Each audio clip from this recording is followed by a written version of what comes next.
Oh, Château-Vallon. Bravo. Vous attendiez que je vous appelle pour l'audition? Mais je pensais que c'est vous qui veniez. Ah oui, oui, oui. Mais vous vous déplacez jamais, vous? Non. Non. C'est toujours les Vous chroniqueurs. savez, je me lève très très tôt, Oui, donc à un bon, moment ça donné... va. Bon, dites-moi Frédéric, Oui, on bonjour, continue Thierry. notre petite promenade Oui. au bord de la Loire et on va faire connaissance avec un château. C'est pas le plus connu, Non. mais c'est certainement un des plus, je ne veux pas dire jolis, mais des plus mignons. Oui, à la fois mignon et majestueux. Voilà. Hein, quand on regarde des images, on va voir ça dans un instant, mais c'est vrai qu'il impose. Et puis alors, il nous raconte, non pas une histoire, mais des histoires. Avec ce château, on remonte le temps. Alors on voit, hein, on l'a vu sur la carte, on est dans le Loiret, Sully-sur-Loire. Sully-sur-Loire nous montre bien qu'on est au bord de la Loire. Ce château de Sully doit son nom à un certain Sully, ou alors est-ce plutôt l'inverse? Je pense que c'est plutôt l'inverse, car des Sully, il y en a eu plusieurs célèbres.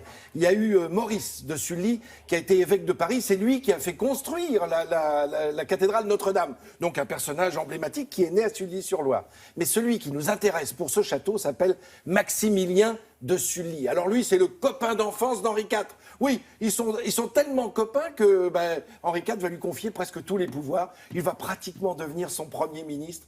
C'est à ce Maximilien de Sully, exactement Maximilien de Béthune, duc de Sully, que l'on doit la fameuse phrase « Labourage et pâturage sont les deux mamelles de la France ». Il était ministre de l'Agriculture, ministre de tout. Et je vous propose de partir à la découverte de ce château. Prêtez-nous vos yeux et découvrez ce château. Regardez, c'est extraordinaire. Voilà, regardez comme on est tout petit quand on est face à ce château-là. Alors moi, je vous invite à entrer. Évidemment, on suit la grande allée principale.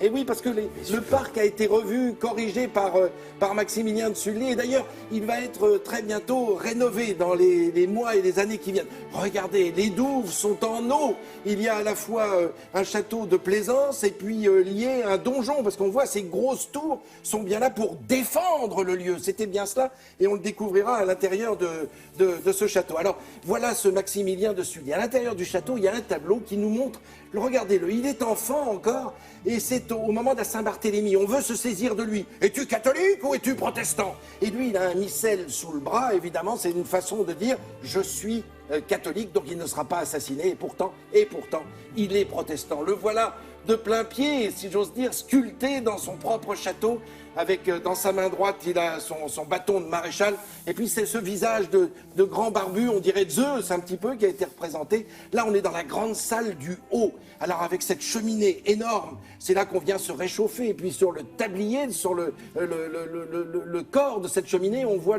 la représentation de son château natal. Là, le voilà avec l'écharpe blanche. Alors cette écharpe blanche, elle est faite aussi pour prouver qu'il est capitaine d'artillerie. Et puis il y a une petite porte dans la pièce.